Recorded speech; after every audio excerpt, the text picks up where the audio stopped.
At that point, I was practically an atheist. I just thought, you know what, this is all a myth. It can't be real. And so I was so completely, God wasn't even on my radar. Cut to 6 months later in LA, I'm at this coffee shop and we notice this table next to us and with kind of young people, and they have Bibles on their table. I had never seen a Bible in LA in my adult life. Becket Cook, welcome to the program. Thank you for having me. This is a big deal whenever anybody tells a story like this, principally for what I mentioned earlier, that people act in this culture as though these stories don't exist. You don't exist. You're bad news. We don't want to hear your story. You're weird. Yeah. But I want to hear your story extremely much, and I'm sure my audience does. And so where do we start? Dallas, Texas. Dallas. In a large Catholic, I'm the youngest of 8 kids, and at a very young age, I started to sense this attraction to the same sex. In that world, in Dallas and Catholic school, I mean, obviously it was forbidden. So I had this sort of double life, and kind of externally I was a normal kid, but internally I was wrestling with this kind of feeling inside and didn't know what to do with it. And I never thought of it as like a permanent condition. I just thought, oh, this will eventually pass and, you know, my life will be whatever, normal. But as I grew older and into high school, and my best friend in high school was gay. We came out to each other. And then in college, the same. I befriended a guy who was gay. We came out to each other in college. It was a whole thing. And then, so it wasn't really at that time my identity yet. It was kind of like this thing of, I don't know what this is, but I'm definitely attracted to guys. And it wasn't until after college I moved to Tokyo for a year, and my roommate's best friend from Dallas came to visit us in Tokyo, and he and we fell in love. That was when the identity of homosexuality became cemented. And I came out to my family, my parents. Now, what was that like for your parents? Because you said they were devout. Obviously, naming their kid Becket sounds like they are devout. Having 8 kids, I mean, you know when you're dealing with people who take it seriously, and you know when you're dealing with cultural or cafeteria Catholics, so-called.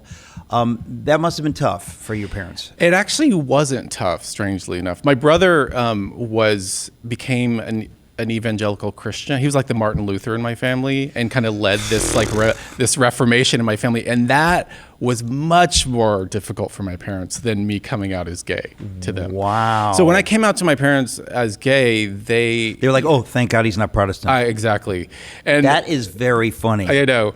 And they actually didn't take it badly, because I was the youngest of 8 kids. And so by the time they got to me and I told them, or they found out actually, they were just kind of like, they were really lovely about it actually. They were sweet. Sounds like it. And my dad was just great about it. And my mother cried, of course. And I told, at the time I was like, guys, it's fine. Like, it's okay. It's normal. Don't worry about me. Like, it's great.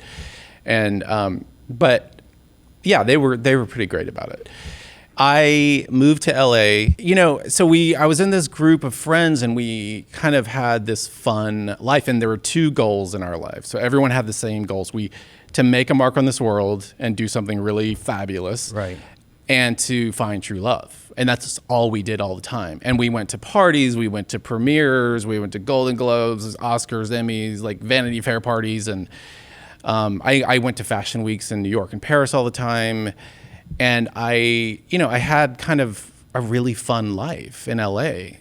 I went to dinners everywhere, at everyone's house, Now, what were you doing for a living during that time? So then, so the acting and the writing were kind of difficult, and I sold a couple things to various networks. But it wasn't really taking off, so I fell into set design. Production design is pretty cool stuff. In the fashion world. So I would do shoots for the cover of Vogue and Harper's Bazaar, but also like Gap campaigns. You're really talented. Well, I mean, I don't know. At a certain point, I guess maybe 10 years into this life, or 10 to 12 years into this, the law of diminishing returns kind of started to set in. And I started to feel kind of, is that all there is to a fire. And so I was actually in Paris at Fashion Week in March of 2009, and I was at Stella McCartney's after party from her show. Who wasn't? Am I right? Right? Who exactly? I mean, everyone was there. You were at Stella McCartney's after party. That's most people would think that's pretty impressive stuff there. Well, it wasn't, because I was there that night, and everyone from the fashion world was there, drinking champagne, dancing, and I was sitting with Rachel Zoe and her husband Roger. She had a fashion show on Bravo, but I was sitting with them, and I remember just looking out over the crowd of people with my glass of champagne, and I was like, "This isn't it." Wow. That is what people think, oh boy, if I could be there. So you're telling me you were there, and while you were there, I just felt utterly empty, and I was in this panic, and I just ghosted the party. I didn't tell anyone I was leaving. I just left, and I went back, and I was just up all night till like 5 a.m. in a panic of like, what am I going to do for the rest of my life? Anyway, after that party in Paris, I came back to LA, kind of got busy with work again, and sort of forgot about that. But I knew that I was gay, and that Christianity, I couldn't be a part of that club. Right. I always knew that. And Yeah. so God at that point in my life was not even, at that point I was practically an atheist. I just thought, you know what, this is all a myth. It can't be real. And so I was so completely, God wasn't even on my radar. Cut to 6 months later in LA, I'm at this coffee shop, and we notice this table next to us, and with kind of young people, and they have Bibles on their table. I had never seen a Bible in LA in my adult life. So we were fascinated. And my friend was an atheist too, gay as well. And we ended up in this conversation with this group of, my friend liked to kind of engage and stir the pot a little bit. So we ended up talking to these people, and I turned around and I said, "Are you guys Christians?" And they were like, "Yeah." And I said, "This is like a Christian's like fantasy come true." I'm like, what do you believe? Like, I don't even, I grew up Catholic. I don't really know I don't remember anything. What do you believe? And they told me the gospel. They told me what they believed. And we had this really great conversation for like an hour. And then it got to the $64,000 question. And I said, "Well, what does your church believe about homosexuality?" And one of the guys was like, "Well, we believe it's a sin." And what's weird about that moment is, like a year before or 5 years before, I would have kind of like thrown my coffee on them. But I just kind of was like, And I kind of appreciated the frankness and their just kind of honesty about it, instead of beating around the bush and dodging the question. So they just were like, "Yeah, we believe this." And so they invited me to come to their church the following Sunday. So I had a whole week to kind of ponder this idea of going to, I had never been to an evangelical church in my life. So I didn't even know what it was. I had no idea. So the following Sunday, I wake up and I'm like, what am I going to do? And I get dressed, get in my car, and I drive to Hollywood to this auditorium where the church is held, the service is held. I mean, that's really brave and kind of amazing of you to have done that. Yeah, I mean, I think it was God kind of.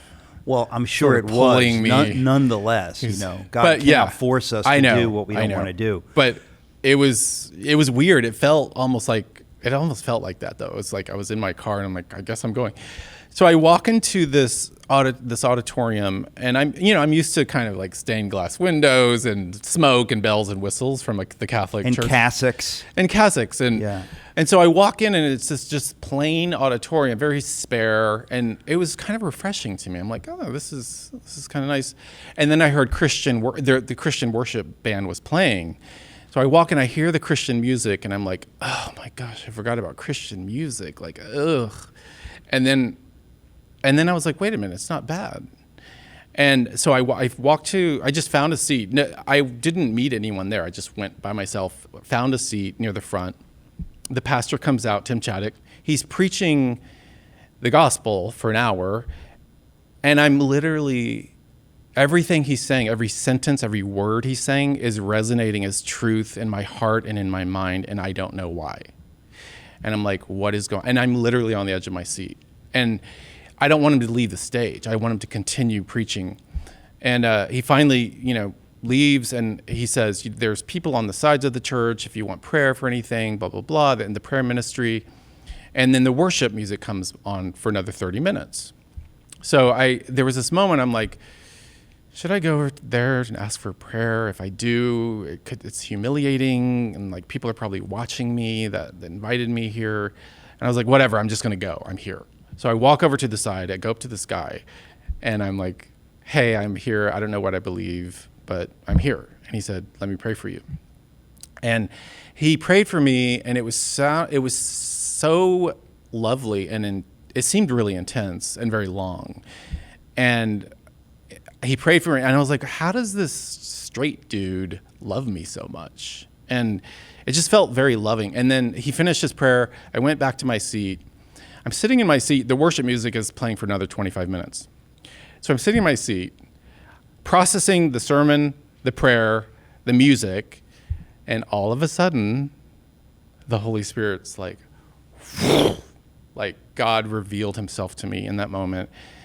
And I was like, whoa. Now, what do you mean? Because I'm sure there are many people listening saying, what does that mean, the Holy Spirit? You mean you felt the palpable presence of God suddenly? Yes. Okay. And it was like in my mind's eye. It was like I could see, it was almost like the curtains had finally parted, and I could see the truth, reality for the first time in my life. And I was like, oh my gosh. It was like Isaiah in the temple when he sees the holiness of God and comes undone.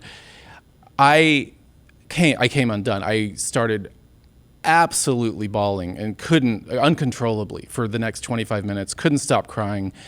And God in that moment was like, I'm God, Jesus is my son, heaven's real, hell's real, the Bible's true, you're now adopted into my kingdom, welcome. And I was just like, whoa. And I was crying not only because I just met the King of the universe, Jesus Christ, but I was also crying over my sin.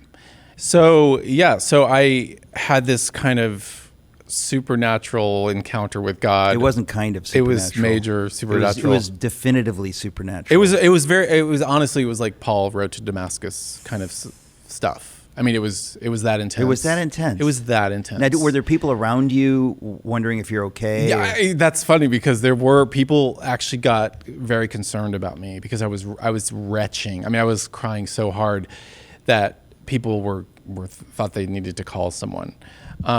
Did they use the paddles on you? Yes, yeah, they did. But Jaws of life? Yeah, the jaws of life. Okay. But in that moment, I also knew so clearly. I mean, it was like everything just came, like God was like, just downloaded all this stuff on me. And I knew in that moment that being a gay man was no longer who I was. And that wasn't going to be a part of my life anymore. I just knew instantly. See, that's what people find so hard to believe, because your book is A Change of Affection, a Gay Man's Incredible Story of Redemption. The incredible part, because I think there are many people, when they hear someone talking about a spiritual experience, they say, well, that's great for you, but that can't happen to me. But it sounds to me like you were one of those people to whom it couldn't happen until it did. Yeah, I got home and I got into bed to take a nap because I was so overwhelmed by what had just happened. And God, it was like Moses in the cleft of the rock. God did it again. He just was like, whoa. And I was like, whoa. And I jumped out of my bed crying again. And I just, in the middle of my bedroom, I was like, God, you have my whole life. Like, this is it. And I was done. I was just like, this is it. It's my life. I couldn't stop reading the Bible and listening to I listened to like 20 sermons a day. I was obsessed. That's fanaticism. It's fanaticism. Anything more than 18, fanaticism. I listened to all of Tim Keller's oeuvre, and then like all these other Dick Lucas and all these other guys. So, and then I continued in doing set design, but I knew God had some kind of calling on my life. And then a few years later, God paid for seminary for 4 years. And that was an amazing experience. And then I wrote while I was in seminary, I wrote the book, and here we are. Thank you for writing this book. Thank you for living your life. The book is A Change of Affection. Becket Cook is the author. And Becket, really, just a joy to get to know you. Thanks for coming on. Thank you for having me.